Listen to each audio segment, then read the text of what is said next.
Hello, Collateral Gaming listeners. Chazzle Dazzle here from the Trial by Error Variety Show podcast. I just wanted to take a few seconds to invite you guys over to what we do. No, it's not video games, but we do invite really awesome and unique bands from all over the world. We dig deep into their souls and find really cool stories to tell you, and there's tons of music every week, so subscribe to us wherever you subscribe to your podcast. We look forward to having you. I'm Ashley Chancellor. I'm Megan Gardner. And I'm Alan Gomez. This is Collateral Gaming.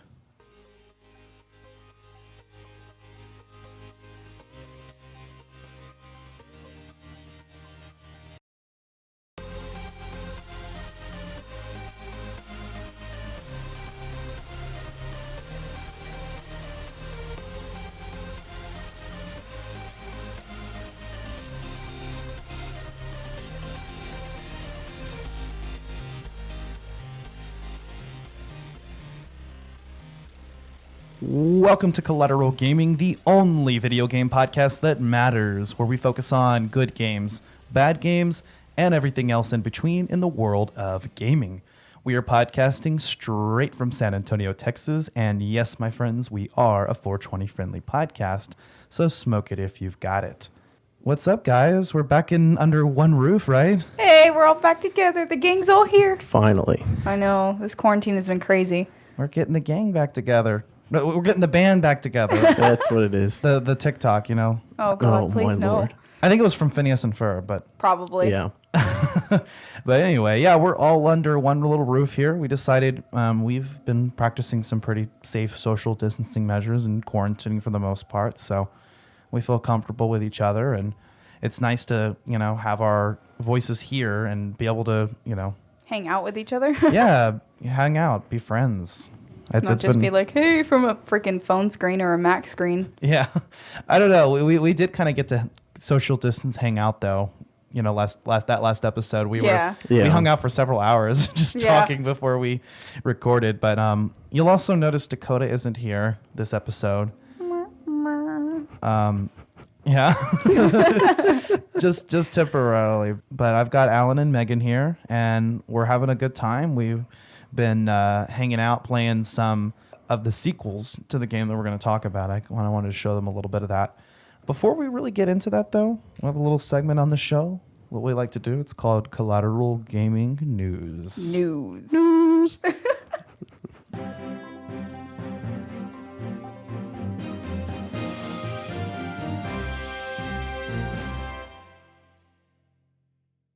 So, what's up, guys? I understand that y'all have compiled a lot of news. Oh my God, we have so much stuff. Do you want to start?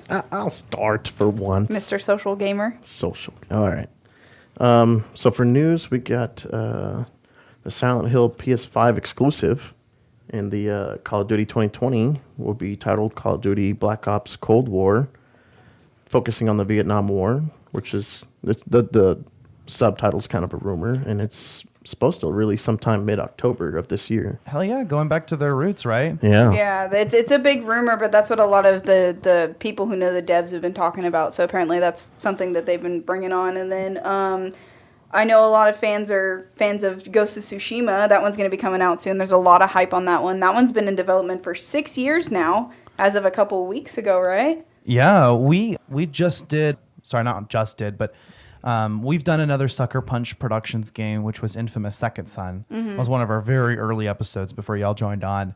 We had actually mentioned Ghost of Tsushima then, because there was very little information, I think, out at that time, but it looked really promising what was out, and I'm really excited. That game looks so much bigger than anything they've ever done before, and bigger than really a lot of games are, and period. Yeah, I think it's going to be another like kind of a monumental game kind of thing where they're going to put a new stake in the ground. That one they've got a lot more development on, and it is coming out July 17th, so that one's coming up real quick. That one's going to sneak up on us. And reportedly, the file size is going to be half of that of The Last of Us 2, which is coming here in a few weeks. So apparently that's going to be a really, really good game, but it's not as big as we expect. So I'm a little perplexed, but I'm very excited to play that one. Yeah. Speaking of Last of Us, that was kind of one of my contributions to the news I was thinking about was the Last of Us Part 2, as a lot of you may know, was leaked. I strongly advise y'all not to go out and look up the story. I think the developers, Naughty Dog, has been they've been strong on, encouraging their players to Wait. Experience this surprised. game Yeah. the way it was meant to be, because it never looks good on paper. I know, like, if you look at like movie leaks and stuff before it comes out, it always sounds stupid. Yep. And then, you watch it in theaters and it's actually great. So there's been a lot of criticism on some gamers' parts as far as where the direction of the story is going. I'm going to wait it out and see what happens. I don't want to pass whole judgment. I don't even want to look at any leaks and try to figure out what's going on. I just want to experience that for myself, because I've been super excited about Last of Us Part 2 since I played The Last of Us. Yeah, me too. I remember playing that game when it first came out, so I'm just going to let everything happen organically and try not too hard to think too hard about it. I'm very excited. I was, I got the PS4, the home screen. I got the one of the burning car and everything, but I was like, I'm going to hold on. I got to hold on for that.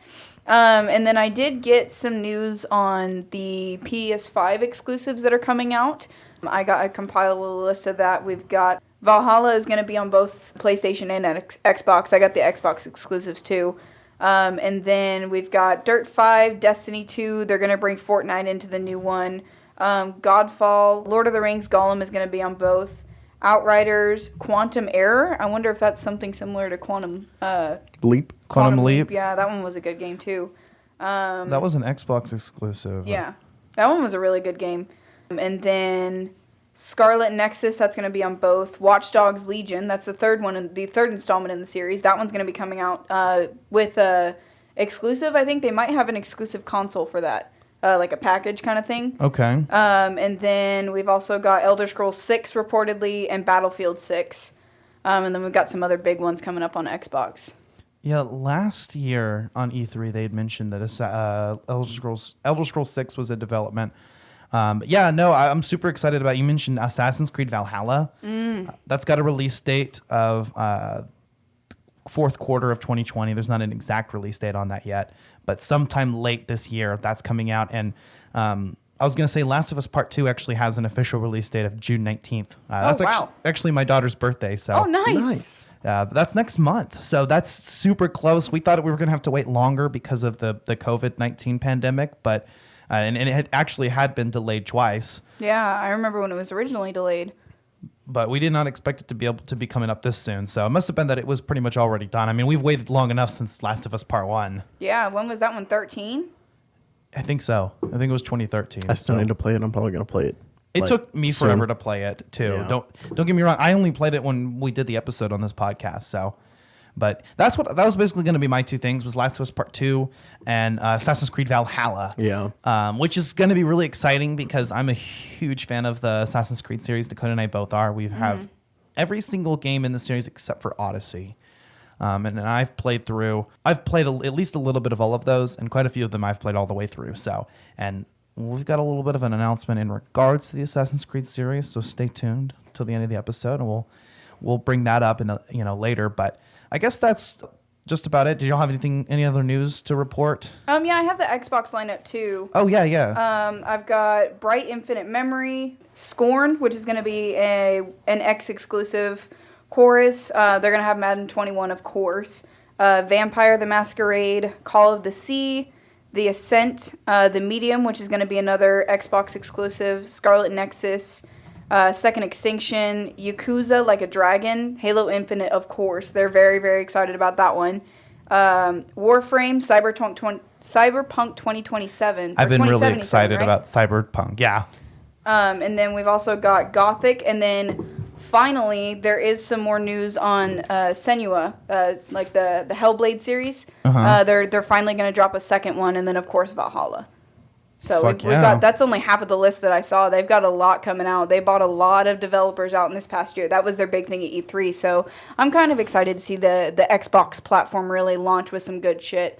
They're going to have, I think they were talking about something with their new kind of like cloud based game system. Yeah. They're going to be focusing more on indie developers, trying to really help them build up and get some more games out into the Xbox universe. Oh, hell yeah. Yeah. I'm totally down for that. And we want to, kind of explore the indie gaming world ourselves a little bit more. In the past, we've done some indie game reviews. I think we're going to do a lot more of that on the bonus round episodes. We're going to start probably using that to discuss more indie game reviews. But by all means, anyone that is an indie developer, feel free to reach out to us. And Oh, yeah. I'd be so down. Even if it's unpolished, I don't care. I'll play it. we'll give Yeah. you our honest opinions of it. Mm-hmm. So anything else to add, Alan? Oh, I was just looking up. I was curious. I remembered looking it up earlier when we were writing down all these notes. Is the developer for COD 2020, and it's usually between the two of Infinity Ward and Treyarch. And I didn't even know that Sledgehammer Games had did a couple Call of Duties, and they do a 3-year cycle of whose turn it is. And I think they skipped Sledgehammer and they went straight to Treyarch this time. Huh. Treyarch kind of has a little bit bigger claw Well, when in it comes that to series. when it comes to Black Ops, you kind of Yeah. want Treyarch, especially if you want a good polished zombies section of it. Yeah, well, not With a even good that. Plus story. the multiplayer. Their That their too. version of the multiplayer is honestly my favorite out of all the Yeah. CODs. So I'm excited for that because I played so much Black Ops 4. It is ridiculous. It took me a long time to get into COD, Yeah. but once I started playing it and really playing Black Ops 4, I was like, let's go. I just Who wanted- did I always play? The one with the little lightning. What's his Lightning. name? The black guy. I can't remember. Oh God, what was his name? Lightning. I just- He goes ready to bring the lightning. I just want them to bring back Sticks and Stones. Yeah, that Hell one's yeah. fun. No, I love Call of Duty Dakota, and I've been playing a lot of it lately. But yeah, I guess that's it for Collateral Gaming News. So we're going to start talking about our title this episode. If you didn't read the title, I guess, which would be kind of odd, but maybe you just have this on autoplay. We're talking about Tomb Raider. Specifically, the 2013 reboot from Crystal Dynamics. This is a game that I've actually had a lot of experience with before the podcast. It's something that I was really, really impressed with, and I fell in love with the game. I was hooked into it immediately. And so it's definitely something that was in the back of my mind when I started developing games, or deciding games that we were going to put on the podcast. Because I just had a lot of fun. I played through it at least 2 times, and then I've played through it again now. Yeah, for the podcast. But yeah, no. What did you guys think? It took me a little bit to get into, and I remember playing it a couple of years ago. But I had played a little bit a couple of years ago on the 4, and I played it originally on the PS3 when I got my PS3. I remember really liking it back then, but this time it was a little bit harder for me to get into, I guess because we've been playing all these, a lot bigger blockbuster games. Yeah, it was and switching there wasn't from as God much of War hype to because this. it's older, Yeah. But once I got into it, I was like, oh my God, I did not know a woman could get this much injury and lose that much blood and still be alive. It was very intense. Yeah, no, it's a badass. And this game introduces another version of Laura, who's every bit as much of a badass, but definitely a different direction that the series is going, and kind of, like what God of War, Yeah, very similar kind of arc a little bit. This is kind of a game where she starts out very apprehensive, there's no way I can live up to and fill up in the boots of my father kind of thing. And then, like she kind of comes into her own and becomes of course, the double pistol wielding badass that we know her to be. So Yeah, this game is very much an origin story and a reboot at the same time. It is developed by Crystal Dynamics, who did take over the Tomb Raider series starting in 2003. Although didn't originally develop it. We'll get into that. But Crystal Dynamics is actually best known for the Legacy of Kain and Gix series. They had started getting into the Tomb Raider series with Legend, which itself was also a reboot of the series. That's in its own timeline. That was Tomb Raider Legend. That was in around the time that the Angelina Jolie movie came out. So the character was actually, I think, modeled after her appearance. I'm pretty sure, yeah. yeah. Which, I mean, Angelina Jolie's hot as fuck, so. and then after that, they did Tomb Raider Anniversary, which is a remake of the first game. Yeah. Followed by Tomb Raider Underworld, which picked up the story that they started in Legend and kind of concluded that little trilogy. There's another couple games in that, Lara Croft and the Guardian of Light and Lara Croft and the Temple of Osiris, that actually ran concurrently with this game series, the current Tomb Raider series, and is actually it's a part of the timeline that started in Legend. Believe it or not, that's the same Lara Croft from that universe. So that timeline is actually still going on, but those games were more like played from a top-down perspective and Yeah. focused on like puzzle. I played a little bit of it. One of them was I think it was the Temple of Osiris. I did try a little bit because it was one of the PlayStation Plus exclusive like free games that was Yeah. out. And I got to play with it a little bit. It was pretty fun. They also developed Lara Croft Relic Run, which was kind of a Kind of like a, what is it? Temple Run. Temple Run. Thank Yeah. you. It was a Temple Run clone. It's a free running Temple Run clone with Lara Croft. So, and then of course after this, they did Rise of the Tomb Raider, which we'll get into.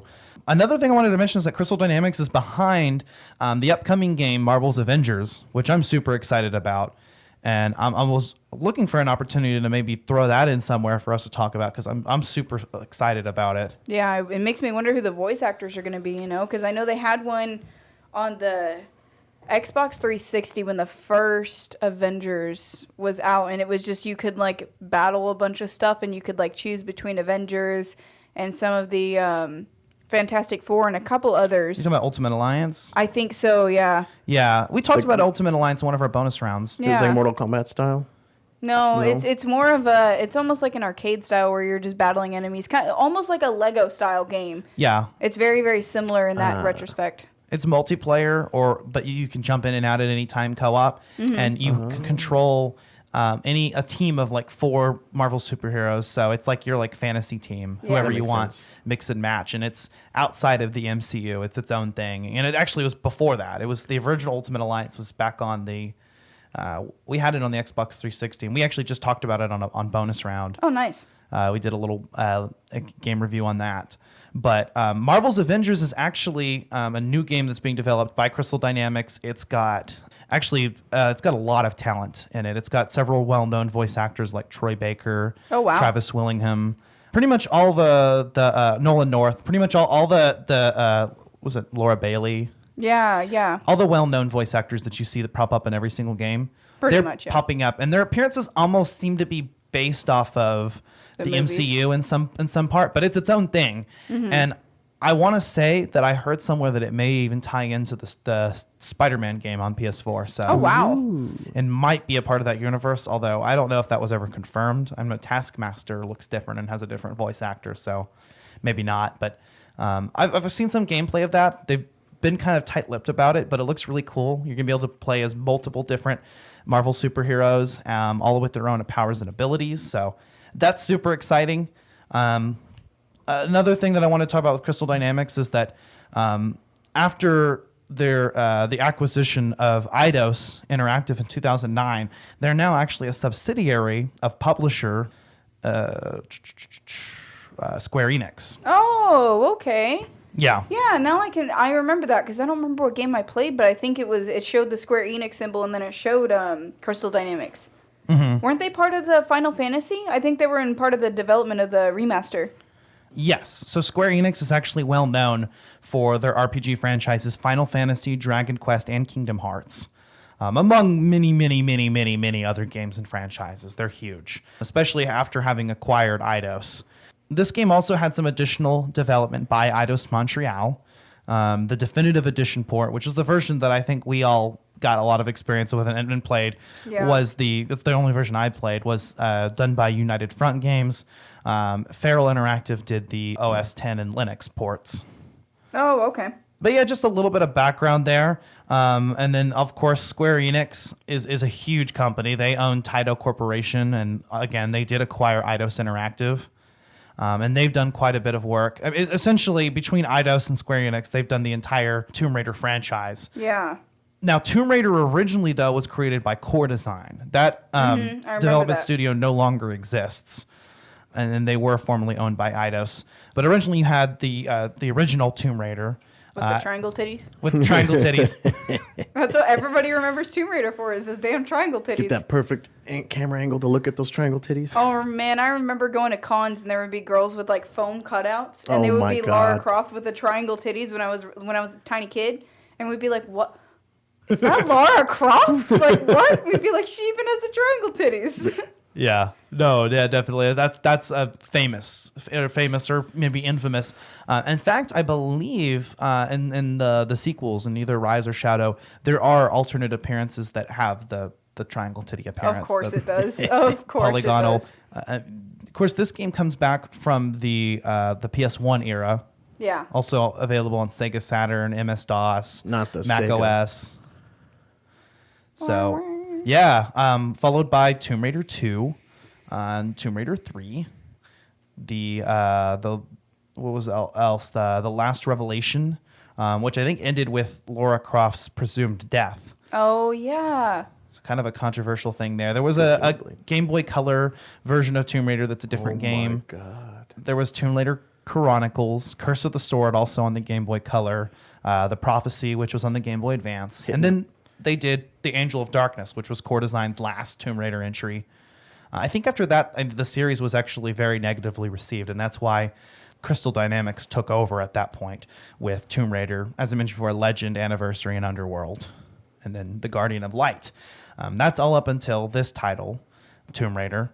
I guess I also kind of want to mention here, in terms of the franchise history, we do have the Tomb Raider movie starring Angelina Jolie and its sequel, The Cradle of Life. Yes. Yeah, those were good movies. Yeah, I remember watching that growing up. What about you guys? Yep. Oh, yeah. I remember getting the DVD, like, right after it came out, like, renting it and being like, can we buy this? I loved that. Yeah, I grew up on that movie, and it's definitely something I think at some point I want to do on kind of a collab with Collateral Cinemas, talk about the Angelina Jolie Tomb Raider movie, because it's been a while since I've seen it, but I always liked it. I always enjoyed it. Oh, they're good. Yeah, man. and the movies were really monumental for even, like, non-gamers. Like, people just were, like, so captured by the story. Yeah. Because it's kind of, a lot of people compare, especially the games of Tomb Raider to Uncharted, but it's different in its own way. Because Nathan Drake is a lot different than Lara Croft in her own retrospect, and just in her character and development as well. Like, Nathan, of course, has his brother, and, he has a little bit different backstory. And while they're both, rope slinging, pick using, adventurers, it's a lot different. Well, this game actually was, at least in terms of combat, was actually heavily inspired by the Uncharted franchise. Yeah, yeah. We talked about Uncharted as our season premiere this season. We kind of did the Uncharted Nathan Drake collection, which was the first 3 games, and we had a lot of fun with that. Those are games that show that not all games have to be open world. Yeah, you could definitely have a very good linear progression style game, and I think Uncharted was based off of the original Tomb Raider. So yeah, they kind of bounce off of each other as you see development in them. Like, I remember playing number 4. That game made me cry so much. Yeah. I remember playing number 4 and just thinking about Tomb Raider 2013, which is the one we played in the podcast, and kind of how just, like, over time, like, the Tomb Raider release, and then you'd have Uncharted, then Tomb Raider, and then Uncharted, and then finally Uncharted dropped its last one, and then we got Rise. So it was just kind of like boom, boom, boom, boom, boom. Like, they were just bouncing off of each other and kind of showing, like, the male version of this adventurer type person, and then, like, the female, and how, like, they're similar but badass in their own way kind of thing. Yeah, I think Nathan Drake very much is like the male Lara Croft, but both are, kind of inspired by Indiana Jones, I would say. Yeah, they're all very much in their own little trinity, funny enough, over there. They're all, like the rope slinging adventurers. They go out and find, the lost tomb or the lost prophecy. Like National Treasure. Yeah. You got Nicolas Cage over there being Bill Gates. Right. Well, where like Lara Croft was more of a, like sex object badass, what's the term, sex goddess, kind of just, This idol. Just nothing ever phases her, dual gun wielding. Nathan Drake kind of took more of a realistic portrayal of a flawed character.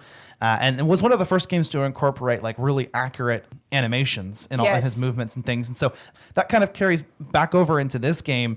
And like you said, there's been some bouncing back and forth, even though there's 2 different developers, Naughty Dog and Crystal Dynamics. You can definitely see where they've worked off of each other. Yeah. And you see that competition, I think, is important for the game industry. Mm-hmm.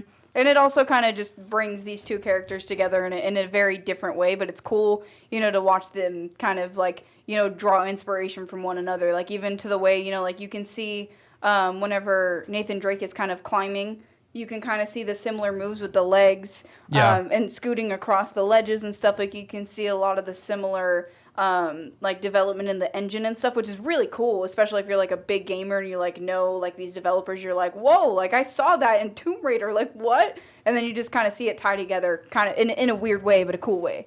Yeah, there's a lot of similarities. There's the the platforming. There's the like third person fast paced action with third person shooting, and there's the puzzle solving gameplay, raiding tombs. One thing that's kind of unique about this Tomb Raider game that's different than all that came before, which I don't have a huge lot of experience with the previous games, but I did play a little bit of, I think it's Legend is the one we have, and I remember playing it after playing this one and being really impressed with 2013 Tomb Raider. I was like, let me kind of play one of the old ones, which was Tomb Raider Legend, and it was pretty fun.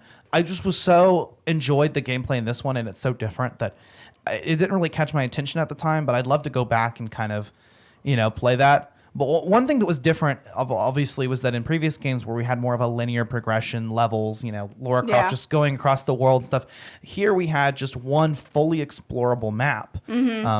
Kind of moving a little bit towards the open world format, but not quite. More just an open map like, your traditional Zelda games. Yeah. Not unlike God of War. Travel. Yeah. Yeah. Or Jedi Fallen Order. What did you think about that, Alan? About which one? Just about like the gameplay style of this one. I liked it. I really enjoyed it. It took me a little bit to get into some of the movements wasn't too fluid for me. Kind of like like crossing a log or jumping and like hitting your pickaxe and trying to rock climb. Like it 9 times out of 10 would work, but that one time you're just trying to go one time through, and you push the button, and you're trying to throw your axe in the wall to start climbing, and then you just fall. And I'm like, are you kidding me? Laura, it's like Kale, like fucking do what I tell you to do. I push the button, Cal? you do it. Cal. I definitely, He's not a vegetable. I definitely had some of those moments myself. I was like, come on, Laura, what are you doing? Sometimes it wasn't quite as responsive as I wanted it to be. Do you remember this was originally a PS3 game? Yeah, and it has moving been ported. it from one to another kind of. Yeah. That's I kind of gave Laura the benefit of the doubt. Yeah, for sure. Because I was like, the game's moved up from an older console. It's not going to be as That should make responsive. it better. It's not remastered. You're right. If it was remastered, though, I'm sure it would be. I mean, I think that there could be, because they did the Rise, and I've seen a lot of developers recently doing a lot of remasters. Speaking of, I forgot to mention this in news, but Mass Effect is getting a remaster. Hell yeah. I can't freaking wait. But I know that they're doing a lot of remasters and making, kind of like Uncharted, they're remastering and bringing it into a trilogy to kind of revamp the series and get more, like they're like, I wish we had this whenever we played. And, I think a lot of it also because of YouTubers and podcasts and, live streamers, they talk about that kind of stuff. And devs, they really pay attention. Like, people think they don't. They just, like, they're like the government, like, they don't listen to us. But, like, devs actually really listen. And I think they're definitely going to be, probably remastering here in the future. Maybe with, like, what is it? Like maybe like the, I don't know what they would name it. Maybe Ultimate Tomb Edition or something. But I could see them doing that, just to revamp the franchise. Titles. I think they would probably just probably re-release the whole series, Yeah. the trilogy of these on the new consoles, and then make that a segue into possibly doing more games, because I know Shadow is intended as kind of the finale of this trilogy, but there's an open opportunity for them to develop more games, and if they wanted to test that out and see how excited people were about that, go ahead and just do like a remastered trilogy for all 3 games on the next generation of consoles, and see where it goes from there, because I feel like this series isn't done. I feel like there's a lot more, and I'd love to see them take advantage of the new hardware.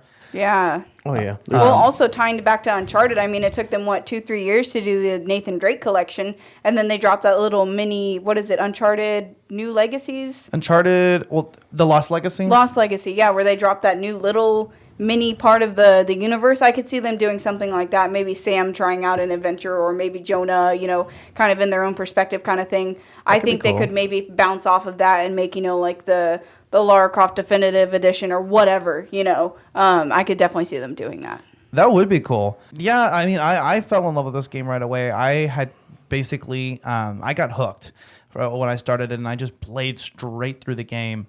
What I really liked about this one, and from what I knew about the Tomb Raider franchise, is this introduced aspects like survival, stealth, and exploration to the series. You've got a brand new Lara Croft, which we'll talk about in a little bit here, but we still have some of the fundamental aspects of Tomb Raider. You've got the platforming, you've got the gunplay, and you've got the quick time events, which are scattered at certain sections. But this game, a lot like our last game, God of War, was just a whole new, fresh take on the franchise. Yeah.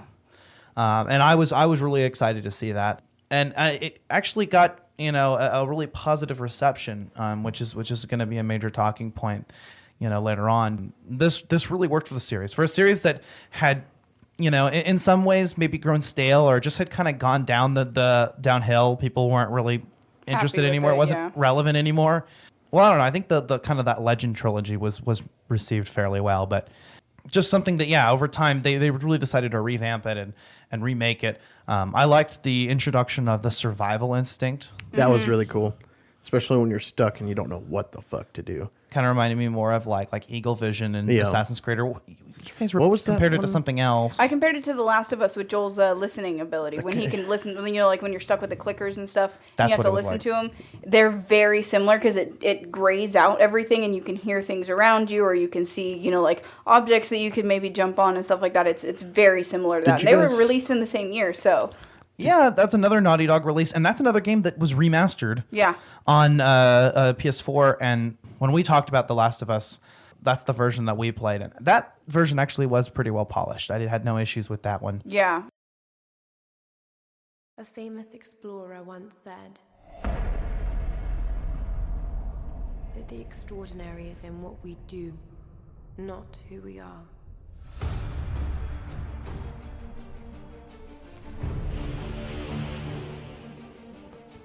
I'd finally set out to make my mark. To find adventure. But instead, adventure found me.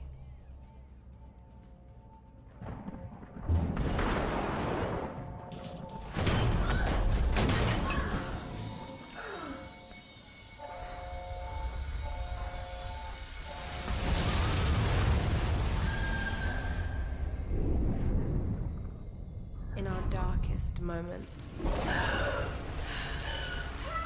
when life flashes before us, we find something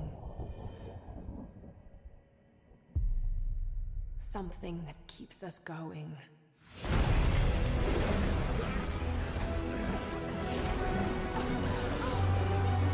Something that pushes us.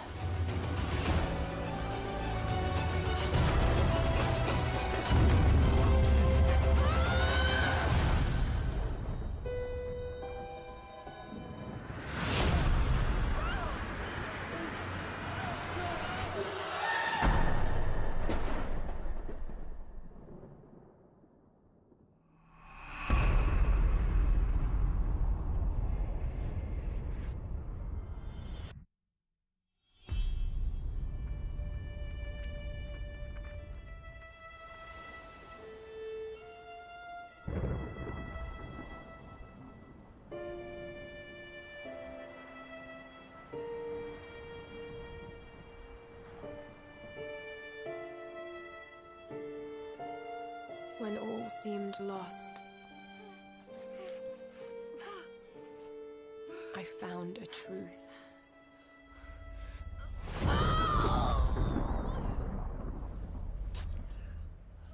And I knew what I must become.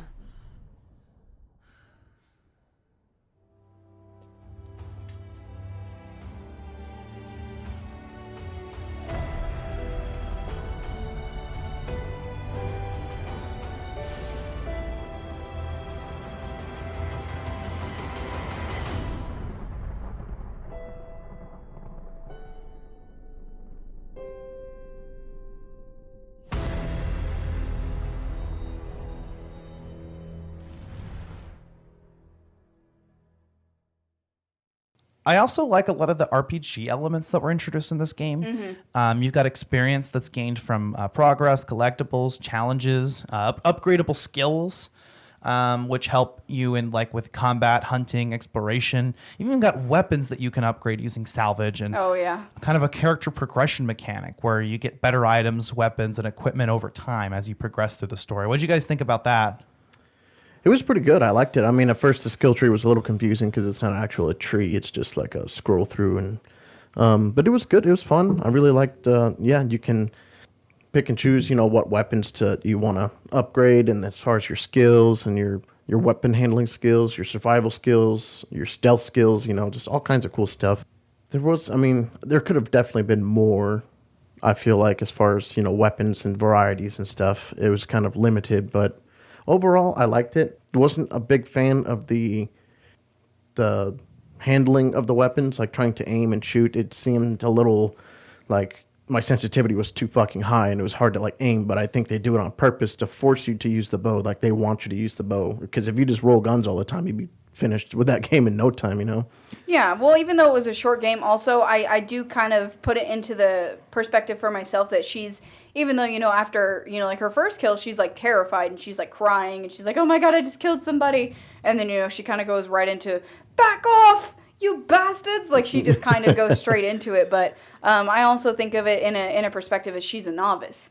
She's not used to handling handguns and, That's true. shotguns and especially Tommy guns. She's an adventurer. She's not just going out guns a-blazing shooting people in the middle of a war, and it's a World War II era gun. Yeah. So I think that's something that I tried to think of playing the game. I was like, she's not experienced. She doesn't know anything about this stuff. All she really knows is a bow and arrow, because that's what she's used the whole time. Lara Croft for her bow and arrow and her handguns eventually. But first, it's her bow and arrow just to be able to get through places and, get around stuff. So I try to think of it in that perspective. And I really like the add-ons to the bow. It wasn't just a bow and arrow. Like you can have add-ons for like explosive tips. The napalm arrows? The napalm arrows. Yeah, rope arrows. And the rope arrows, the rappel arrows. Well, not the rappel arrows. The ones where you shoot and you can pull stuff and break things open for secret passages. Oh, and the then rope the rope ascender. yeah. Yeah. Through and through, Lara Croft is a survivor in this game. In fact, I think the subtitle, this game is also sometimes known as Tomb Raider, A Survivor is Born. Yeah. And that's one of the achievements for this game. I think that's the achievement for completing the story. Yes. That's something else new. You guys mentioned the bow. That's something that's not been seen in previous Lara Croft games, as she was strictly a gun user, and with her primary, weapon of choice being the dual pistols, which is very briefly seen at the end. Yes. A really cool callback that I really enjoyed being there, and I kind of wish was explored in the sequels. But yeah, this game had a heavy emphasis on using the bow. That's your primary weapon. In introducing the stealth aspect and allowing you to go through most combat situations, giving you the opportunity to approach that from either, you have the choice of approaching stealth or going into open combat. So you would use the bow for those kinds of kills. Yeah. And it was useful for that. There's hunting, yes. which the bow is kind of better for.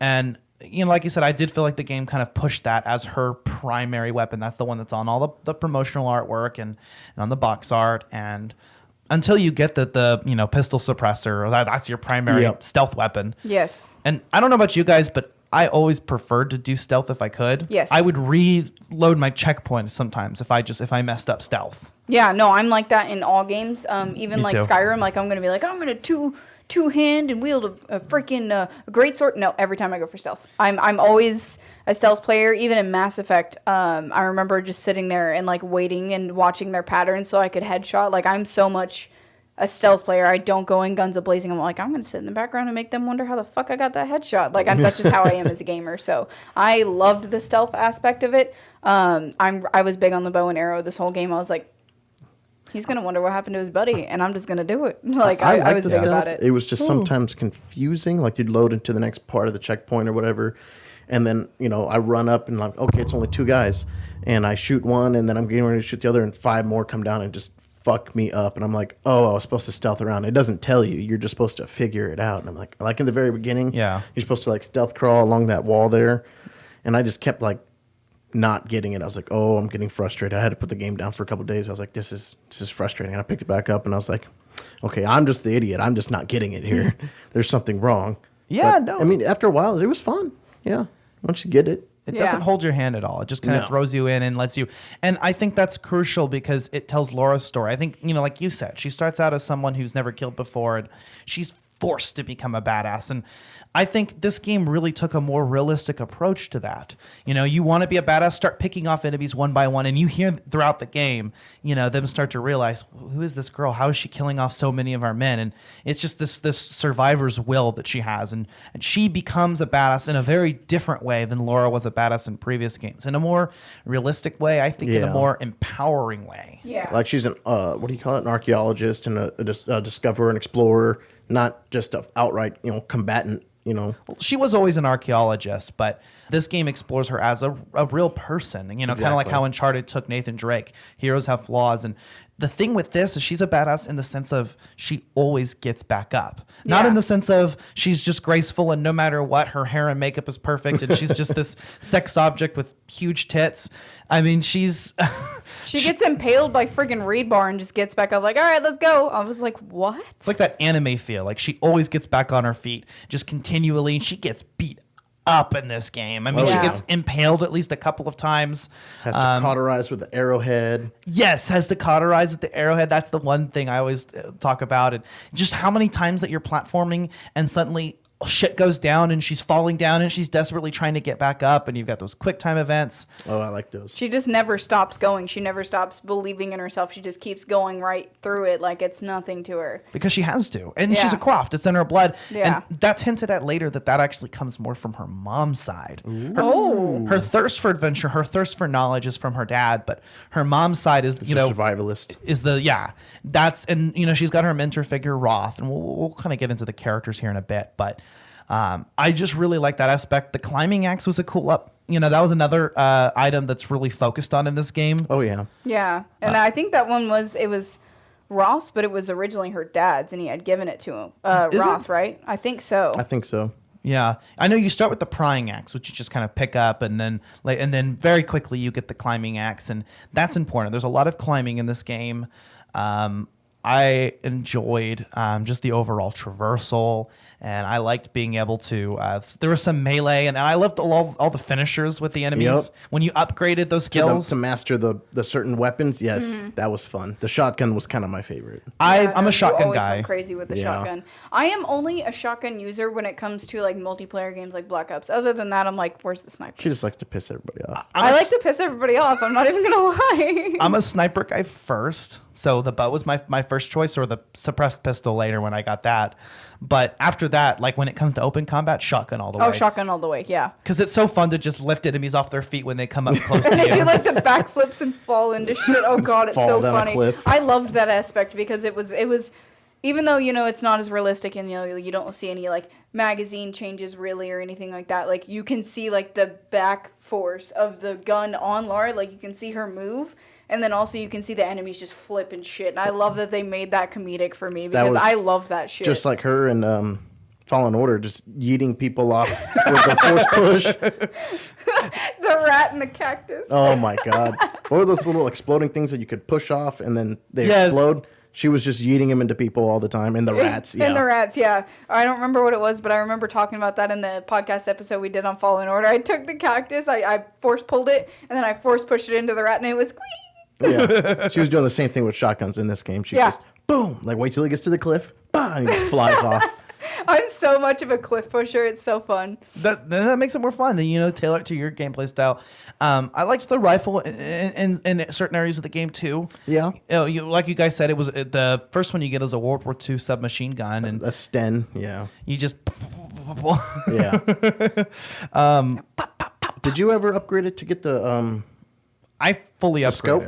Did you use the scope? Yeah. I upgraded it, but I always forgot I had it. I never used it. Does it make it any different, any better? Yeah, it definitely makes it a lot easier, and you can even get a suppressor on the rifle that's right, too. you can. Which is weird.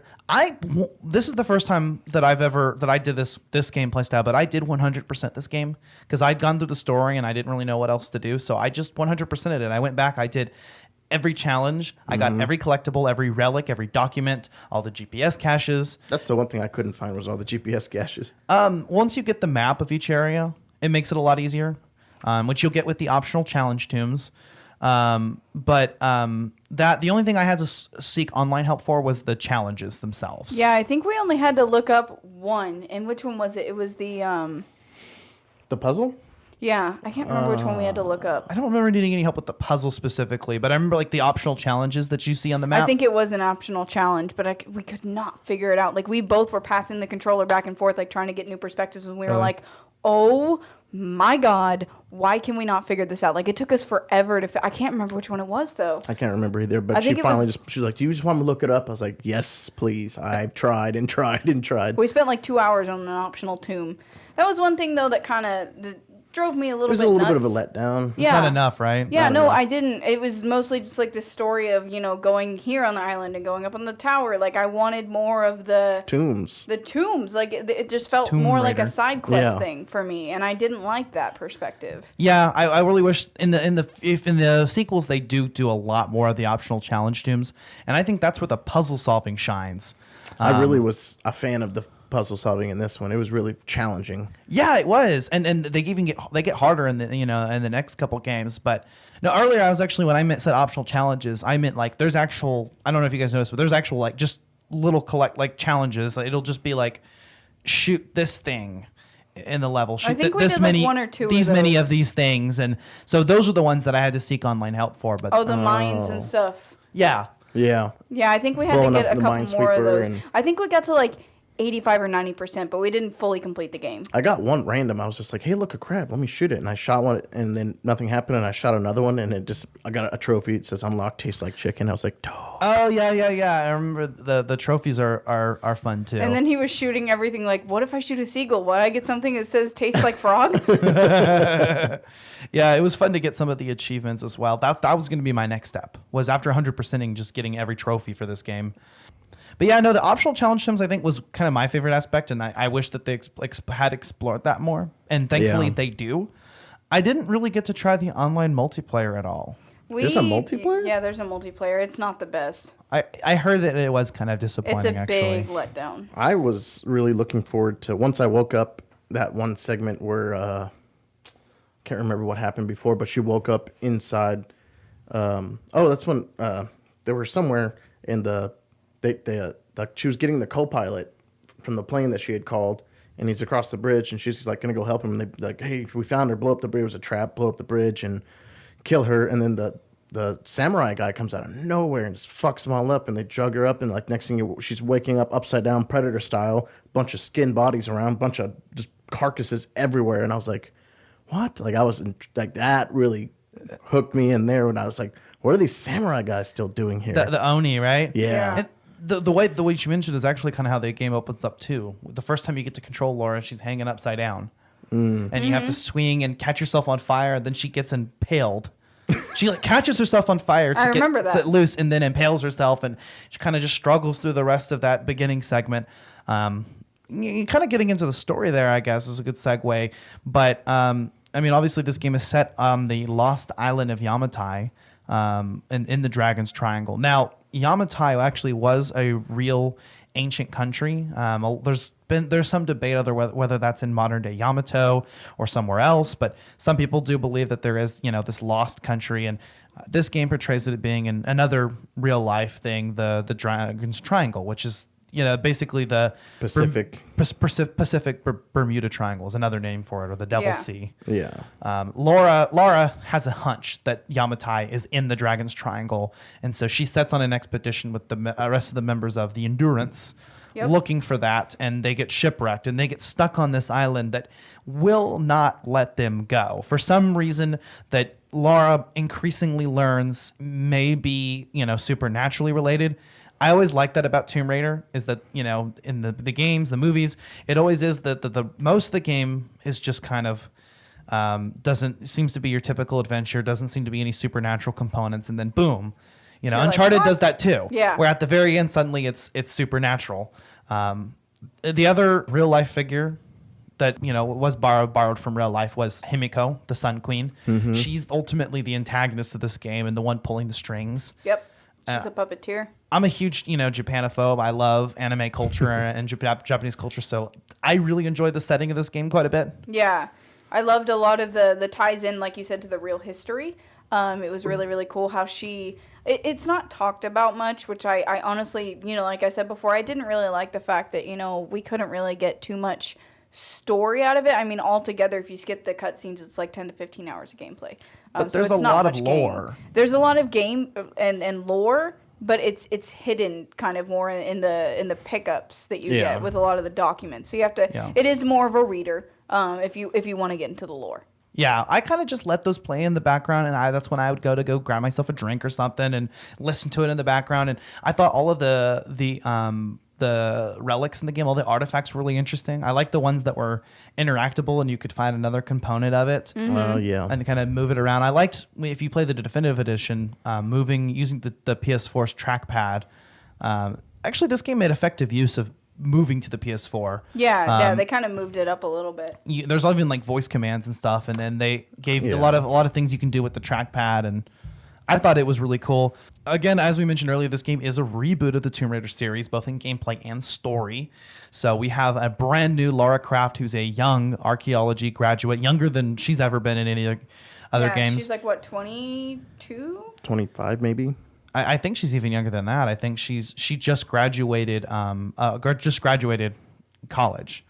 I don't Probably think like she's 22, 23. I don't think she's much older than us. I think I looked it up, and she's only, I think she may have been born in the 90s somewhere, like 92 or something. So yeah, she's young in this game, and obviously a great performance by Camilla Luddington. I actually know her from Grey's Anatomy. She plays the character Jo, who she did the voice and motion capture performance. She's gorgeous, and Yeah. she really puts her all into this performance. You can tell. Great pick.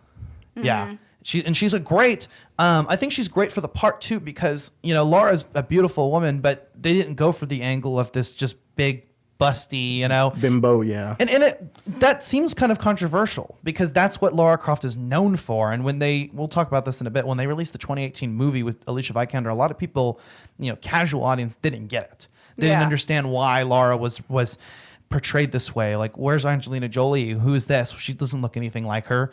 So this game was just going for a reimagining of that and showing, what it actually means to be a badass and not have to, appeal to the male fantasy. Yeah. Although I'm not gonna lie, I mean, sometimes when she was crawling up ladders, I was staring at that ass. That It was- ace.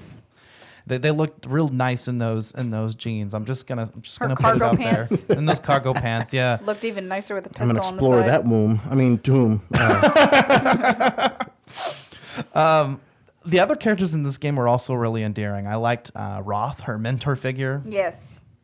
Her best friend Sam too. Her best friend Sam is a really interesting character that I'm kind of sad didn't make it into the next few games. Yeah, and also she has her own tie into this. The Yamatai? Yeah, she's a Some kind of She's the blood descendant. Descendant, yeah. Descendant of Himiko. Yeah. Which just makes her the target, and she's the damsel in distress of this story. And a guy doesn't save her. Laura Her best rescues friend her. saves her. And I'm not gonna lie, I kind of felt like there were vibes there. There was some chemistry that was put into there. A lot of fans speculated that there was some kind of romantic connection. wanna Just be more than graduated from friends? college, so. Oh. I mean, I'm sure they had to have made out at some point. How do you? It's a lot of alcohol involved on ships. So. Let's just hope Grim A wasn't lot in of the picture. downtime. Oh, yeah. Graham, he was great too. That Scottish bastard. I liked Jonah. And I he was a love great Jonah. character. He makes it into the next few games. Alex was a fun character. This guy who was just kind of this awkward, dirty guy who obviously had a crush on Laura. And I like how when she's dying, she gives him a little kiss on the cheek. Yeah. And she is genuinely sad to see him go. Characters I didn't like, Dr. Whitman. Fuck Yeah, him. no, fuck that guy. I didn't like Reyes. She was kind of a bitch, honestly. Yeah, well, I noticed it's very short, but in the video camera, when she has the playback, you can see Roth and Reyes going into her room. Yeah. So they had a love interest, and clearly, it's Laura's fault that he died. She's pissed off that her banging buddy's dead. And if you pick up one of the, I think you're about to touch on it, huh? One of the Documents. her daughter is Roth's. Yeah. Yeah. But she never told him that. She just kind of withheld that from him. Yeah. And she's like kind of regretful about it. So they were lovers, and there's kind of that, love story. Roth dies about halfway through the game, and it's a sad moment. Laura picks up his pistol. I like in the end of the game when she uses both pistols. Yeah. And there's that moment where the dual pistol returns, and she's just fucking up Wild Matthias. Weston. Yeah. Matthias, who is the main villain of this story, primarily. Creepy looking guy. Himiko is the Sun Queen. She's the antagonist pulling the strings, but Matthias is definitely, and his Solari Brotherhood are the chief, Like tribe, I guess. yeah, the moving antagonist, the face that you see, and he's kind of a menacing figure. Right. He's desperate to do anything it takes to get off the island, and manages to involve this entire brotherhood, all these people that come to the island over the years, into his cult, which turns out to be true. But the Endurance survivors are just kind of feeling like these people are just crazy, which they are. Yeah, you're stuck on an island. You don't have any technology, and you're trying to get off this fucking island, and all you have is shipwrecks and plane wrecks. And I mean, you can even see, like you literally climb through ships and on old planes as you're going through the island. So I mean, that makes sense. Of all eras at that. The Yeah. Nazis were there at one point. The Yes. Japanese. The Japanese, All kinds. Just 1700 ship. Yeah, there's artifacts and documents from all those eras. You have the original ancient Japanese Yamatai stuff. You've got the Nazis. You've got all these people that came in the island over British. the air, and even Yeah, you can see that big battleship, which is weird that we never got to explore. I wanted to explore that. that would have been cool. I was Because looking you forward could to see it. a ledge where you could climb on it, but I remember trying to go over to it, and it wouldn't let me jump over to it. Yeah. Maybe Yeah. it's part of the definitive edition, because I don't know if I have that. The shipwreck beach was actually really cool. Definitive Edition is the version on PS4. Yeah, I don't know. I remember playing mostly the 2013 game. I don't remember what all we had on this one. But Definitive Edition is just literally just the port. Yeah. But yeah, all the characters were really great. I really felt a connection with all of them. I liked the various forces that you fight against the game. The Solari Brotherhood, which Laura just picks off one by one. At the end, you finally fight the Oni. Yeah. Which was really interesting. And I really enjoyed this game as an origin story for Lara Croft. I liked the differences in her characterization, as mentioned earlier. What did you guys think about, as far as graphics goes? Like, how does this game look? It was actually, I really enjoyed it. I was impressed. I was like, this is 2013. Like, this could pass for, 18 or more. Yeah, there's a lot of good graphics in that part. I know there's a part where you're climbing up the tower. That part is really, really beautiful, where you can, it's kind of in its destructive own kind of beauty. It's really pretty to see all, these like nature overgrowing all of these ships and planes and helicopters and all sorts of shit. Yeah, for a PS3 game that apparently wasn't even remastered, this game looks gorgeous. I remember my friend Aubrey coming over and noticing how good this game looked, and me telling him, well, this is a PS3 game. So, I mean, really, the presentation was great. The graphics were great. I don't know if there's really any differences between the original and definitive edition. If anything, I would have expected the definitive edition to maybe play a little bit better. But y'all are saying maybe that has something to do with maybe the game being a little unresponsive, which can happen. I've seen it happen with ports before. Yeah. But overall, I felt the controls and the handling were good. I mean, the game is mostly playable. There's not a lot of issues and glitches. Just maybe sometimes the timing is kind of hard to pull off on. Yeah. Yes. It's very much a timing game, almost like to tie into some of our early episodes, tying in kind of like Fallen Order. How there's moments where you have to be right on time with the timing, or you're gonna get crushed, or you're gonna fall, or you're gonna die somehow very violently. Yeah. I loved all the quick time event sequences, as we briefly mentioned earlier. In some of the more crucial sections of the game, or the fast moving, you had to quickly press those buttons. And there's even some of that in just the regular melee as well, with the dodge counters. The finishers. Yeah. So, The shotgun finisher. timing was important. But yeah, I mean, this game was critically acclaimed. It has a lot of positive reception. I think people really liked the direction that the story went, and then the gameplay went. I think people really enjoyed, just this new take on Laura and on Tomb Raider. The game overall is just a very tight game. Like you said, it's not very long, but it's a game that I myself found myself replaying several times and not minding. Like I want to say, I think Rise of Tomb Raider and Shadow Tomb Raider are better games, but this game really Set the stage. It set the stage, and it's a very it's a good set piece. It's a good Foundation. Yeah, and it's just fun to come back to. Like, I find myself wanting to just replay through the story again once in a while. You with Tomb Raiders like me with Mass Effect, honestly. Like I kind of was like that. I remember playing Tomb Raider originally. I didn't play much of it because I had picked up some other games, of course, as an avid gamer, you just like, oh, what's this? Oh, what's this? And then you have 10 games that you're like, I've played through the prequel and nothing else. So I did find a good time getting back to it, being able to play through it. But that's just, I don't know. I think maybe if I played the next two, it might be a series that I would get back into, kind of thing. Yeah, I really had a lot of fun with the sequels and getting to the series, and I do want to touch on that. But one thing that was actually criticized in this game, and we actually kind of mentioned earlier, is there does seem to be maybe a discrepancy between Laura's characterization and then the player actions.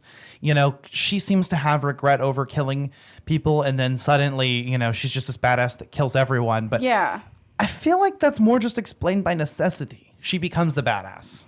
Yeah, that's true. I just kind of wish there was a little bit more of acknowledgement there because, it is a lot to take a life, of course. And, she's very, stricken and scared, at first. And then all of a sudden she's just, come at me now, bastards, kind of thing. Like, it's just kind of out of nowhere. And even though, it is needed, she's a survivalist and everything, I kind of wish that it touched a little bit more on, Lara's internal character a little bit. Mm-hmm. Brought more of her own, oh my God, I just killed all these people, maybe more understanding of why, these people have gone crazy being stuck on an island. She's more just like, they're crazy. I need to save my friend. We need to get off the island. Like, she's very, I don't know, she may be kind of that type where she doesn't have as much emotion as others. Maybe she's more cut dry and to the point, kind of like her dad. Well, these people came out trying to kill her, so she's just going into defense mode. She wants to get off Kill the or be island. killed. I do think that scene where she says, later on, yeah, that's right, you bastards, is actually one of my favorite moments in the entire game. It's right after she gets the grenade launcher, and you just feel this empowerment as up until that point, Laura's just kind of had to sneak around and get between, and she's kept where she needed to. Here, she just finally, there's this just empowerment moment where, they're running away from her, She's got a grenade launcher. She's like, that's right, run, you bastards. And I just loved it. That's a really hard segment of the game, so you play it over and over and over again, and you hear her saying that, but it was just fantastic. One thing that is important about specifically the scene that you mentioned where she takes her first life. Mm-hmm. And you see that moment face. That scene actually earned a lot of controversy for being a depiction of what looked to be sexual assault. In fact, prior to this game coming out, there were rumors that there was going to actually be a rape plot.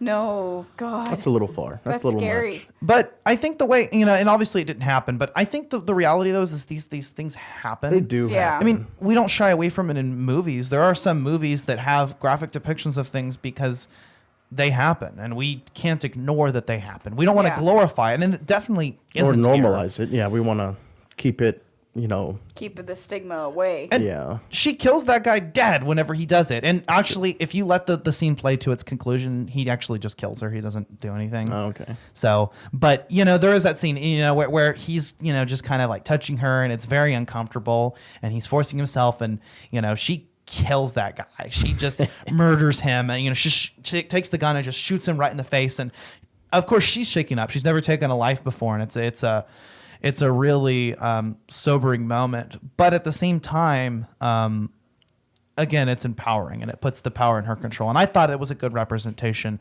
I guess I'm glad that it didn't end up being a rape plot, if that was ever even part of the development, because I just think that would have been just too much. It's a little too much. I mean, we need to acknowledge that these things do happen, but in a video game setting where it's PG-13 for a lot of kids and above, it's a little much. That's one thing that kind of I would be scared of because, growing up and playing, video games as a kid, that's not something, I'm playing through a game and I'm playing the first time. I don't want my child to see that, And a lot of people I don't think of that because, there aren't a lot of, gamers that are parents. And, I remember growing up playing Zelda and, even Metroid, as scary as it could be, playing Metroid and, all of those games. And, I think that would be a very terrifying thing for a little girl to see. Yeah, it would be. But again, this game isn't meant for children. It's an M-rated game, and there's plenty of profanity and graphic. And I really think that the game took that to the next stage because I don't remember the previous Lara Croft games being as mature. I mean, I could be wrong, but I felt like this one really ramped it up and just had everything, the people on the island. I remember my parents were watching me play this game, and the people on the island are foul-mouthed. So, Yeah. and my parents were like, "What are you playing?" And I'm like, "Listen, these things are in movies. Like, people cuss. I mean, it's just characterization. You can't blame it because it's just being realistic. That's And they want to captivate you into the story and make it as realistic as possible. Plus, if these people are coming out on boats, some of them are old-time sailors. There's always the saying, the sailor's mouth. Like, Yeah. I can't even deny that. My dad was Charlie Gulf. And, I mean, just my dad has a foul mouth from being on ships for years and years. well, you try being stuck on an island that you can't get off of. Yeah, That's you're going to say fuck a lot. You're going to Fucking say fuck pissed. a lot. Yeah. As long as I could have the whoopee, I'd be fine. But yeah, we mentioned it a couple other times, but there are a couple sequels to this game. There was Rise of the Tomb Raider back in 2015, I believe, and then Shadow of the Tomb Raider in 2018. I've played actually quite a bit of these.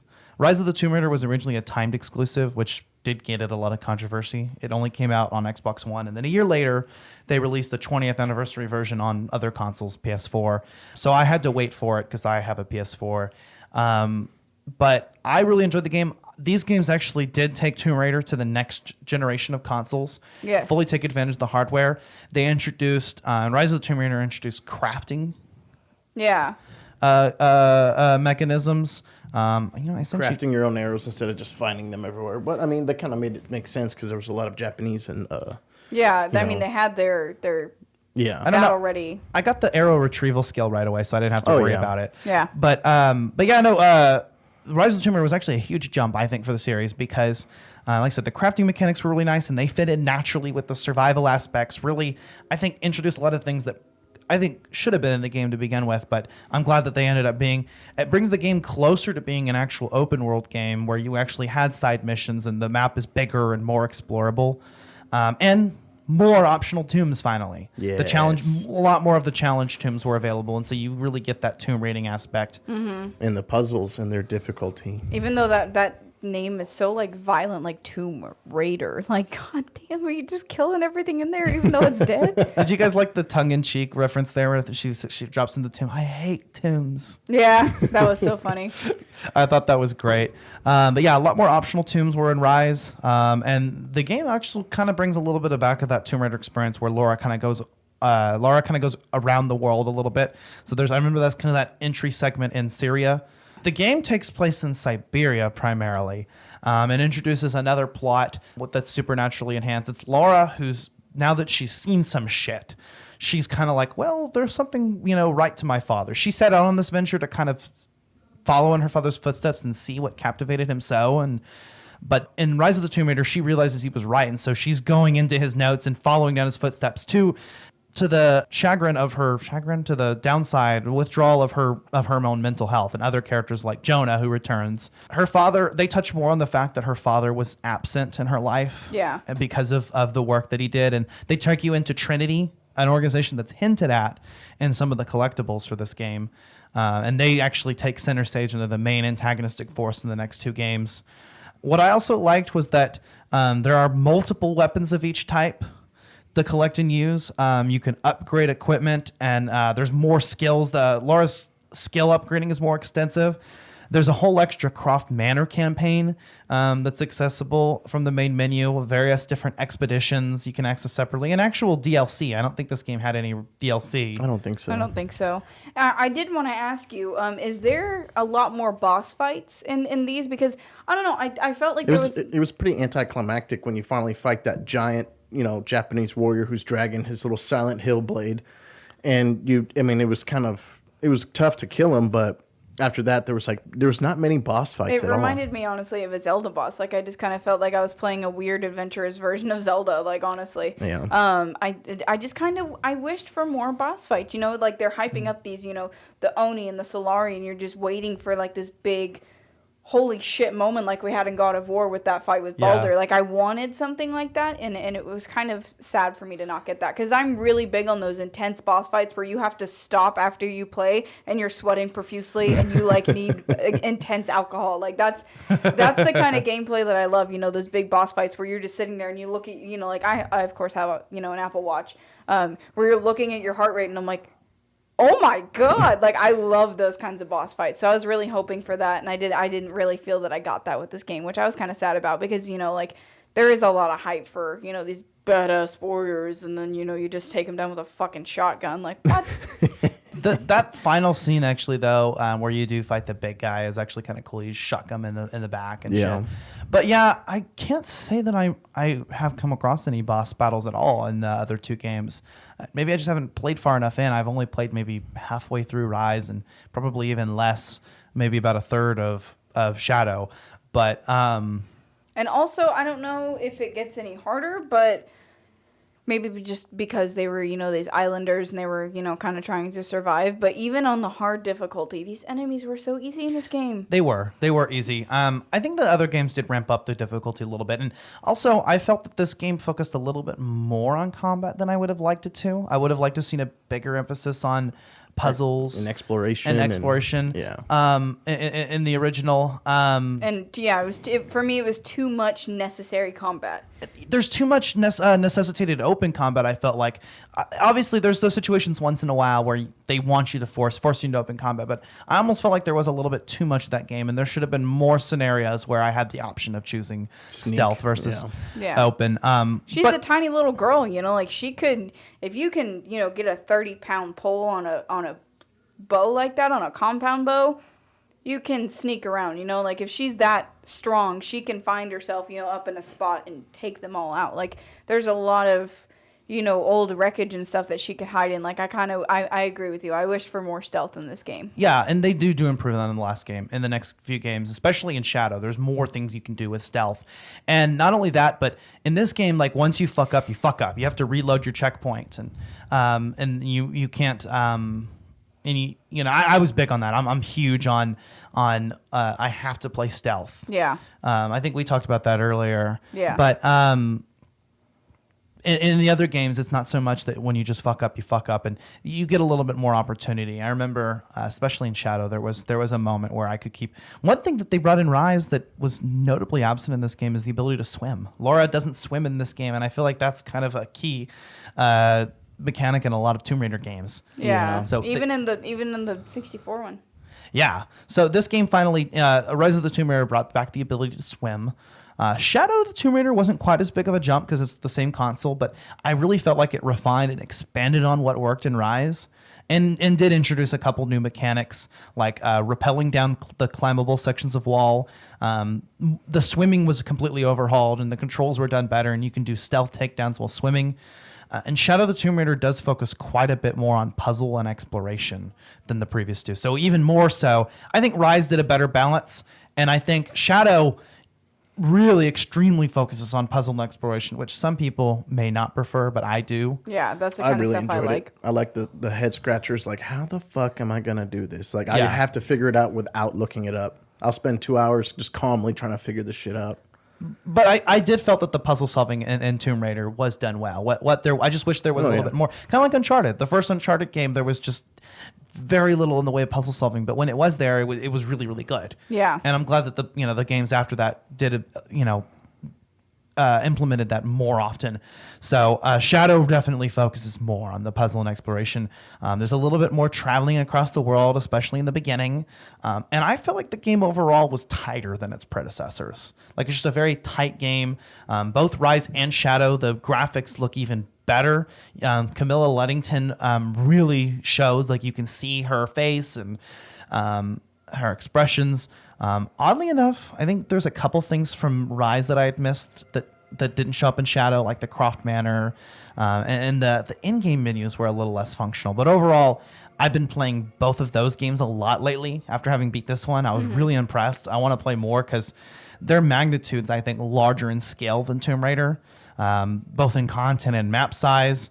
I think objectively they're better games, and I almost wish we would have talked about one of them. Yeah, had we known. But wish I had played some of Rise, so I did have some inkling of that. Oh, we can sneak one of those in next season. Yeah, I mean, we definitely could revisit this franchise. I'm not opposed to it, but yeah, y'all tell us what you want. Yeah, no, for sure. But the reason I did want to still, and I'm glad that we did Tomb Raider. I mean, the we did have original. to start out with the first, of course. You gotta do that. Yeah. It was responsible for reinventing the franchise for the Yeah. modern era, introducing the survivor version of Laura, and it sets those precedents that come in the games after. So you've got the bow, the climbing axe, the explorable map, campfires, optional tombs, upgradable skills and equipment, survivor instinct, hunting, all of these things that are now staples in Tomb Raider games, short of the other side series that they're doing right now. And there are a few. We've got Lara Croft in the Temple of Osiris, which we mentioned earlier. That came after this. There's the Relic Run game. There was Lara Croft Go. And we touched upon this earlier too, but there's the 2018 movie starring Alicia Vikander. Which she is very, very beautiful. She actually, we didn't get the chance to watch the movie, but from what I've seen of the trailers and stuff, it looks like she did a pretty dang good job. It's an all right movie. I mean, I really respect it for being an adaptation of one of my favorite games and something that, I really enjoyed. So I was super excited about it. I mean, when you looked at the artwork, they look like they ripped her costume straight from the game. They have the bow. They have the same climbing axe in the game. So it was based off of this game, right? It's a direct adaptation, albeit it's a loose adaptation. The events aren't exactly the same, but it is set on Yamatai. And it does feature the characters on the Endurance being stranded there, although not all of them are there. But Matthias is the villain in the story. He's the antagonist. Himiko's in the story. They kind of take a different path with her, and there's some more stuff with Lara's father that's quite a bit different. I guess I don't want to spoil it, but You sold me. I'm going home and watching that shit tonight. I think you ought to, because they really take a lot of aspects of this game, and it's considered a loose adaptation because the story does take quite a few different turns, but the premise is exactly the same, and it was definitely heavily inspired. I mean, like I said, they ripped the costume and the aesthetic straight from here. I kind of wish they'd used Camilla Luddington, though, not gonna lie. I mean, Alicia Vikander's great, but I feel like, because the movie kind of got a mixed reception. It wasn't, like I said earlier, a lot of people didn't get it. I don't think it was marketed well enough, because a lot of people were just kind of like, well, who's this new girl? She doesn't look anything like Angelina Jolie. Yeah. That's what people are used to, too. Where are her boobs? Yeah, she's a smaller woman, Alicia Vikander. I know she's also in... Wasn't she in the Assassin's Creed movie? Was she? I think she was in the Assassin's Creed movie. Hold on. Maybe. I actually kind of liked the Assassin's Creed movie. I appreciated it for that too. And I appreciated this movie for being an adaptation. And they kind of tie it back into the original Tomb Raider I wouldn't mind games it being a series. a little bit more. They do hint that at the end and kind of show her picking up. So I think they will take a different route and not continue to follow the game storyline. And they'll just kind of throw back into, because the movie also was meant to be an origin story of Laura becoming a badass. Whereas in the games, it's this whole trilogy that forms that. That's true. Oh, no, it's Marion Cotillard. She's what's her name in Dark Knight Rises. Oh, okay. I'm trying to think about what I saw her in, because I remember Alicia Vikander see? from a really big You got a movie. picture? This is her in Tomb Raider right I here. can't see from there. Are you blind? I'm blind. Yeah, I thought the movie was all right, and I definitely would watch more. I just think, like a lot of people, it just kind of went over a lot of people's heads. Yeah. Why did they reboot it? And a lot of people think, well, why are they doing so many reboots? Well, they rebooted it because the game rebooted, and we needed an adaptation of the modern version of Lara. And the movie came around the same year that the Shadow of the Tomb Raider came out. Yeah, that, and we need to reboot movies for this next generation. Yeah. Angelina Jolie was our generation. They need someone happening now for this generation. Yeah, and this game series rebooted, I think, because it needed to, and it was very positively received. Yeah. The reboot was reboots aren't bad as long as they're good, as long as you genuinely did something fresh and new that still honors the original. I think this game does, but in itself, it's a new game. It's completely different. It takes the series in a new direction, and that's okay. We move on. I'm excited to see where the series could go from now. Not gonna lie, I really hope that they do continue to produce. I mean, like I said earlier, if maybe they want to release this game, the trilogy as like remastered on the next console, that can pave the way for them to start developing, if they haven't already, the next Tomb Raider game. Yeah. Obviously, I think Crystal Dynamics has been working on Avengers, so. Going back to the movie, I remember she is the robot in Nex Machina. Okay. That's where I remember, because I remember watching Ex Machina a couple months before the Tomb Raider was released, the movie with Alicia Vikander, and I was like, oh, that's the robot girl. Yeah, so she's the one who's in Ex Machina. She's the robot. Okay, I'll have to. Yeah, I haven't actually seen that one, but I think it's on Netflix. I'll have to check it out. But yeah, what do you guys think? I guess we'll kind of wrap it up from here. But what are your final thoughts on Tomb Raider, Alan? Final thoughts. I mean, overall, it is an older game, and we're seeing the other two far better than this one. But again, this one was the platform to build off of. Primary. But overall, without even playing the other two, I played like a mission or the other one, but I'd say like 3.5 stars out of 5. It was good. It was fun. A lot of improvements need to be tweaked, which I think they fixed in the next couple ones here. But it was a little bit hard to get into for me. There was a different hook point for me. You were hooked from the beginning. I was hooked like maybe, 25% of the way in. Overall, it was a fun, good game though. I liked, like you guys were touching on, I like, sometimes I want to go kick in the fucking door, but sometimes I want to sneak around and just put arrows through people's heads. But yeah, just there's something that, we can maybe see possibly in a remaster. Overall, great game though. It's pretty fun. Did want to see more backstory of the what is it, the Himitai? Yamatai.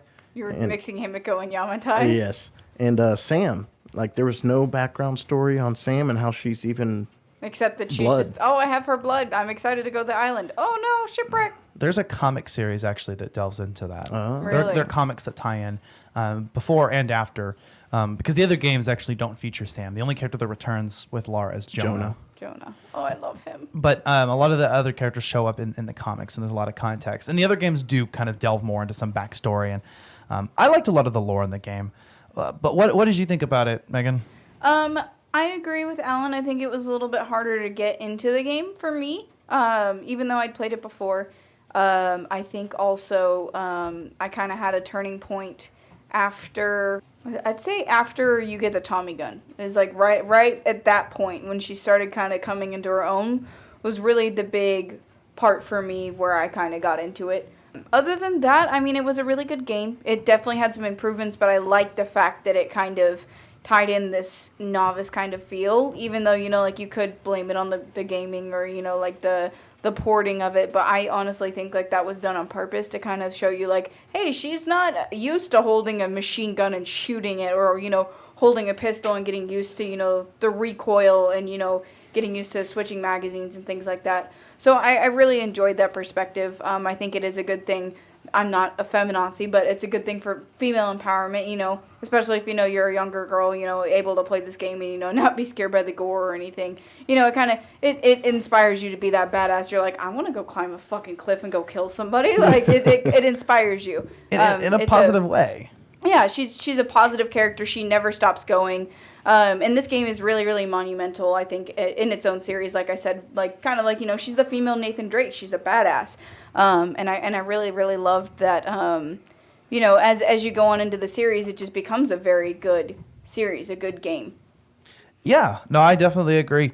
In terms of the weapon handling, I think actually, and it just occurred to me, but it's actually when you upgrade the weapons using salvage, that's actually what improves things like the recoil and the handling. So if you kind of go out of your way and upgrade everything, the handling is a lot better. She gets a little bit more used to it, probably when she breaks it down and everything. There's specific upgrades that mention to decrease recoil and things like that. So I think that is kind of the point, is the games were, the weapons were hard to use at first, and then when you upgrade them, they become better. And in the sequels, you have different weapons of each type with different stats.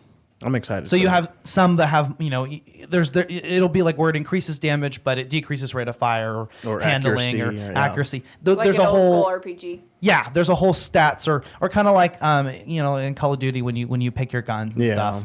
So there is a lot more of that, and there's multiple weapons you can pick from, and there's more that you can upgrade. But as far as my final thoughts go, I definitely this game, I think it is one of my favorites. Having played it before, kind of coming back to it, I'm kind of like you guys. I'm not as impressed with it. And I think after playing other games that are more refined, and after playing the sequels to this game that are more refined, I've been a little spoiled. So, there are some parts that frustrate me, but I do really enjoy this game for reinventing the franchise. I actually am glad in the end this is the one we picked, because I think it was really important to reinvent Laura as a positive role model who can show that women can be a badass without being a sex icon. Yeah. Yes. A good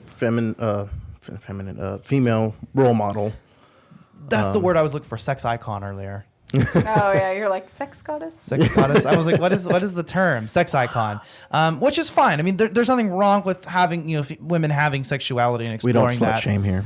Yeah, we're not slut shaming, but I think that this appeals to a wider audience, and it isn't just kind of appealing to the male fantasy. Yeah. And there's a time and a place for that. I'm glad that this game could carry Laura into the modern era and show Laura in that positive light. And I love the direction that the gameplay has gone in. I love the survivor feel. I love the stealth aspects that were added. I love the setting because I said before, I love Japan and I love the culture. Yeah, that was really, really fun for me too. I love exploring the in-game lore. It was a good staple for its time era. Yeah. I mean, that was only 7 years ago, but in the gaming community, that's pretty. That's old. Yeah. And 3 years ago is old for a lot of gamers. Yeah. Yeah, and this was 2013, so yeah, I mean, that was that's 7 years now. So Yeah, it's almost a decade old now. you can compare it to The Last of Us, which definitely is a more polished game. But Yes. think about it this way: this game had a much shorter developments. Yeah, that one was the original Last of Us was in development for what, like 4 or 5 years? And they're still, from then until now, I think it was the same year, 20. I think they released, they were both released. 13. They were both released in 13. Last of Us Part 2 has been being worked on for 7 years. Yeah. Longer than Ghost of Tsushima. That's the difference. And we've talked about this on the podcast before. I remember I mentioned it on the Red Dead episode, but games that you spend longer on end up being a lot of times better games because those are the games that just blow you away. Those are the games that are amazing. Those are your Ghost of Tsushimas and your Elder Scrolls and your Fallouts and your, Yeah. and your That's one Zeldas thing. and your That's Red one thing. Deads and your Grand Theft Autos. Oh, yeah. I think one thing that I know it's a game that I talk about a lot because I honestly just love the game. I'm really hoping that they don't go in that, we got to get it knocked out for the gamers kind of thing with Horizon Zero Dawn. I don't think so because I think that game was praised for just how much there was. So, and it has been a little bit since it came out, right? So Came out in 17 or 16? Yeah, I was thinking 16, but yeah. There are two different types of games. And that's not to say that games that aren't produced quickly can't be good. I think this game is an example that they can be good. Yeah. Assassin's Creed is another example that sometimes they rush it too much. Kind of like COD too. I mean, COD's one of those where it's like, all right, it's been We a need little bit. another one Yeah. every year. We Like, need another oh one. my Madden, the God. same thing. Madden, I haven't played too much of it, kind of like, with the NBA and the hockey. I've played a couple of them, and they do noticeably get better every year, more human kind of movements instead of just like all of a sudden you're glitching over to the sidewall or whatever. But it's the same fucking game. It's really the same is. thing, but they, it's like they keep getting better with time, and they are, getting a lot better. People with development or people that have wanted to do this their whole life, they go to school for it and everything. You get more of those dedicated guys that will stay up until 3 o'clock in the morning working on a fucking game. So I think they're kind of moving into that, like we can get it knocked out quicker. Let's hire more staff. Let's get this done, kind of thing. Because a lot of developers, they're really, really committed to the gamers. And yeah, reusing assets and things like that can help. There's a good balance between yearly releases and shoving things out too quickly, which can happen sometimes, and a couple years, 3 years in between release, 2 or 3 years, and you can still produce high quality games, just depending on how you go about it and how you present it. And I think games like Tomb Raider and like Uncharted are good examples of games that can be produced out fairly quickly. Yeah. And are still great, good quality games that captivate us. So I think that's kind of where I stand on it overall. Mm-hmm. Now, guys, if you are listening to Collateral Gaming, make sure you check out Collateral Cinema. I don't have any of our staff here besides myself to plug that, but on our Collateral Cinema movie podcast, we just released an episode on Star Trek IV: The Voyage Home. I took the lead on that. It was a great game. We're also going to kind of do movie. I'm sorry. Too much video gaming. We're also going to do our 2-part anime special on Perfect Blue and Akira. So followed by a season finale on Best Friends, which is the movie starring Tommy Wiseau and Greg Sestero. So you can find Collateral Cinema wherever you find Collateral Gaming. You can find Collateral Gaming wherever you get your podcasts. We're on Apple Podcasts, Spotify, YouTube, Google Play, wherever you're listening to it right now. We're on Show Lover Radio. That's our network. We're going to start producing some more content. Alan and Megan are really happy to work on the streaming side of things. And Yes. Yeah. we're talking and collaborating with other podcasts. I believe we're going to be working with Homeboy from Victims and Villains podcast, Captain Nostalgia. He's reached out to us. So we're going to be collaborating with him very soon. I'll release, we'll have more information about that soon. We're already discussing season 3. Me and Dakota and Alan and Megan, we've already sat down and started to talk about what games we're going to talk about. So that's super exciting. We are kind of running into the end here of season 2. We're coming to a close. In fact, I'll go ahead and reveal the rest of our lineup. Woo! Our next game is going to be Spyro Reignited Trilogy. I'm so freaking excited. I love Spyro so much. I remember growing up, I think I played a lot of Spyro A Hero's Tale and Into the Yes. Dragonfly. But this is a remaster of the original 3 that were developed by Insomniac Games, developer behind Marvel Spider-Man. Whoop, whoop. And the games have been remastered. And I've been actually playing a lot of it on my Nintendo Switch, just every chance I get, sneaking some levels in. And I've had a lot of fun with that. I think we're going to probably get a Switch probably just for the Spyro trilogy because I've heard that it's the best to play this trilogy on a Switch. Is it? Mm-hmm. I mean, I've been enjoying the experience on Switch. I thought it was done well. After that, we're going to be doing Action 52 as a kind of a bad game review because we haven't done anything bad this season. I want to do something bad. I don't even We've been remember. doing all the blockbusters. We have done a lot of modern games this season. That's just been a thing. And I think it was because originally season 2 was one half of season 1. Originally, we were on a bi-weekly schedule, and when I switched to monthly, I cut the seasons in half, and it just so happened all the modern games were on the second half Oh, of okay. the That season. makes sense. I think because I was saving them so we had enough time to play them, and just the way that it worked out. So, Action 52 is going to be actually old style, original Nintendo or NES game, considered one of the worst video games. It is a contender for worst video game of all time. It is bad. It is broken. We're probably not going to have very much fun playing it. We'll have fun talking about it and laughing at it. And I think there's emulators online. So that might be something that we need to just kind of come together and all play together and experience and laugh and drink too. Yeah. Yes. Well, we could maybe. I know we've been talking about live streaming a lot and doing a lot of that stuff with the podcast. So that could be a big thing to do. Maybe we should have them give us input on what they think of that. Yeah, definitely. Guys, reach out. We're on all, and I wanted to mention that. We're on all social media channels. We are on Twitter, Instagram, Facebook. I'm very active on all of those. I say I'm very active. I'm not as active as I like to be, but I'm always checking them, and I'm always there, and I check my messages. Yeah, we check everything. I'm always on the podcast page, making sure to post funny memes and post about the podcast. So we post our spicy video game memes on Facebook. Sometimes too spicy. I have a certain sense of humor, and I don't let it go. So there are certain things that I don't have a filter for. So just be warned. I keep the Instagram page. I think that's the one I'm most in with. I keep it updated with what we're doing and what episodes we're talking about and things like that. And then Twitter. I want to get more involved in Twitter and focus because that's where the podcast world lives. I want to interact with more. And so feel free to at me and let me know. Message us. Leave us a 5-star rating on Apple Podcasts. Leave us a talk review. to us. We'll talk back. We're not. Come at we're me, not bro. just. Yeah. If If y'all want to, hang out with us while we're streaming, like Alan and I have been trying to stream as much as we can. Like we want to be active with the listeners. That's a big thing for us. Like I want to, say thank you for spending an hour plus listening to me. So talk to me. I'll talk back. Yeah, 100%. I mean, I'm on social media. Personally, you can follow me on my personal profiles. I generally accept all friend requests. I just check to see if you're a bot. And otherwise, I assume if someone doesn't have mutual friends that I actually do this. I assume that they may be following me because of the podcast. So I'll just add you back. So just don't appear to be a Russian bot, and I'll out. accept it. Yes. But yeah, following Action 52, we're going to have our season finale. That's going to be Assassin's Creed 4 Black Flag. Oh, God. One of my favorite Assassin's Creed games. I think 2 is honestly my favorite, but For 4 he's is... a jolly good fellow. The shanties are probably my favorite part of that entire game. The whole Dakota thing. knows them by heart, I and bet sings he them. does. We may have our friend Aubrey on that as well, because he's also really into that. Dakota and I, when we were thinking about games to do for this podcast, we were planning out season 1. We knew we wanted to do Assassin's Creed, and we decided Assassin's Creed 4 was the one game that we both had played a lot of and we're really into. So stay tuned for that. We're going to have we are going to have an episode coming out on Assassin's Creed Black Flag. That's going to be our season finale. You heard it here first. So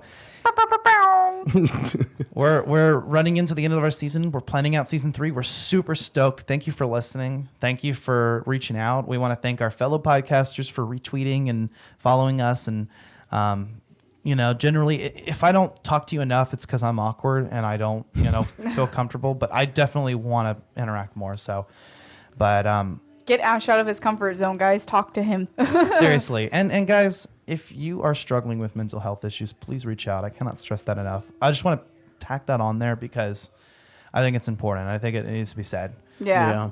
Well, I know you've talked about it a lot in our previous podcasts. And definitely, I think that's something that's important. If y'all are struggling or having an issue, I know there's a lot of people that, like, they love, these celebrities and stuff, and they try and reach out just to talk to them because, they want them to listen, and, they just don't. We're not going to be like that. Like, we will talk to you. If you just want to hang out with us in a party on Xbox while we play COD half asleep, half drunk, we will do it. Just reach out. Yeah, we're a resource for you. I mean, we don't get away with getting professional help, but we are a resource, and you can talk to us, and we're more than happy. We're friendly people. Yeah, if we can sit here for an hour and a half plus talking about a video game, I'm pretty sure we can talk to you for a little bit. We're not scared. For sure, guys. Don't hesitate to reach out. And as always, have fun. Thanks for listening. And that being said, I'm Ashley Chancellor. I'm Megan Gardner. And I'm Alan Gomez. This is Collateral Gaming. We are out. Bye.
Collateral Gaming is an L Company production. All music and game clips are owned by their respective creators and are used for educational purposes only. Please don't sue us. We're poor.